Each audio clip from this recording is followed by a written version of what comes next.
Polri memastikan bahwa pengusutan kasus pembakaran kios pedagang yang terjadi imbas dari pengeroyokan debt collector atau Mata Elang, Matel, di kawasan Kalibata, Jakarta Selatan, masih berjalan.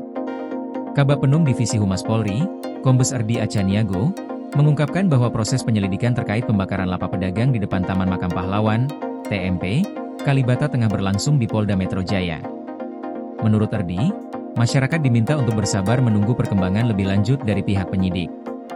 Untuk pengusutan terkait pembakaran, seperti yang sudah kita ketahui, ini sedang dikembangkan oleh Polda Metro, ungkap Erdi seusai menghadiri sidang etik terhadap 6 anggota Satuan Pelayanan Markas, Yanma, Mabes Polri di Gedung Divisi Humas Polri, Jakarta Selatan, pada Rabu, 17 Desember 2025. Erdi memastikan bahwa Polri berkomitmen untuk menuntaskan kasus tersebut secara menyeluruh dan komprehensif.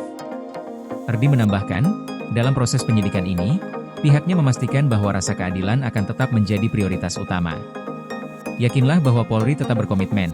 Ya, saat ini kasus memang sudah ditangani oleh Polda Metro Jaya, dan kami pastikan penyidik tetap berjalan komprehensif dalam proses penyidikannya, tegasnya. Polri juga memastikan bahwa dalam setiap tahap pemeriksaan, keadilan bagi semua pihak akan dijaga. Sementara itu, dalam kasus pengeroyokan yang melibatkan anggota polisi, Polri telah melakukan sidang etik terhadap 6 anggota Yanma Mabes Polri yang terlibat. Berdasarkan hasil sidang, 2 anggota, yakni Brigadir Iam dan Bribda AMZ, dipecat secara tidak hormat, sedangkan 4 anggota lainnya mendapat sanksi berupa demosi. Erdi menjelaskan bahwa Brigadir Iam dan Bribda AMZ merupakan pelanggar utama dalam insiden ini. Bribda AMZ diketahui merupakan pemilik kendaraan NMAX hitam yang dicegat oleh pihak debt collector. Setelah merasa tidak terima dengan tindakan tersebut, AMZ menghubungi rekannya, Brigadir Iam, untuk meminta bantuan. Bribda AMZ pemilik kendaraan NMAX hitam yang dicegat dan diberhentikan oleh pihak debt collector, kemudian menginformasikan ke Brigadir Iam, kata Erdi. Mendapat informasi tersebut, Brigadir Iam langsung bertindak dengan mengajak 4 anggota lainnya, yakni Bribda BN, Bribda JLA, Bribda RGW, dan Bribda IAB, untuk menuju lokasi kejadian di depan TMP Kalibata.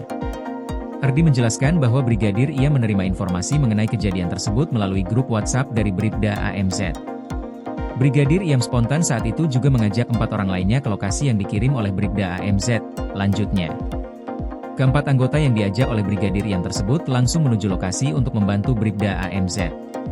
Mereka bertindak di bawah perintah Brigadir Iam, meskipun mereka hanya mengikuti ajakan seniornya dan tidak terlibat langsung dalam memulai insiden. Keempat anggota yang mengikuti Brigadir Iam, yakni Bribda BN, Bribda JLA, Bribda RGW, dan Bribda IAB, dijatuhi sanksi administrasi berupa mutasi demosi selama 5 tahun. Meskipun mereka hanya mengikuti ajakan Brigadir Iam, mereka tetap dianggap terlibat dalam kejadian tersebut.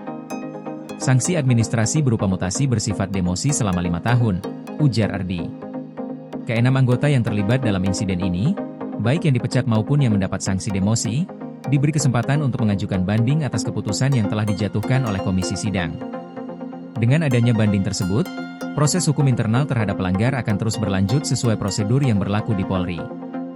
Kasus ini menambah catatan panjang terkait pengawasan terhadap oknum polisi yang terlibat dalam tindakan kekerasan. Polri sendiri berjanji akan terus berkomitmen untuk menegakkan disiplin dan menjaga integritas institusinya dengan menindak tegas oknum yang melanggar aturan. Sebagai informasi, Polri juga tengah mengembangkan kasus terkait pembakaran kios pedagang yang terjadi di lokasi kejadian, dan diharapkan proses penyidikan ini dapat segera menghasilkan keputusan yang adil dan sesuai dengan peraturan yang ada.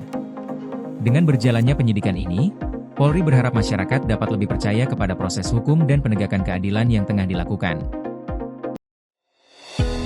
Koordinasi PLN dengan TNGL jelang Hari Kesaktian Pancasila, listrik terbangun, alam tetap lestari. Panen perdana garam Aceh. PLN hadirkan energi untuk UMKM di momen menyambut Hari Kesaktian Pancasila.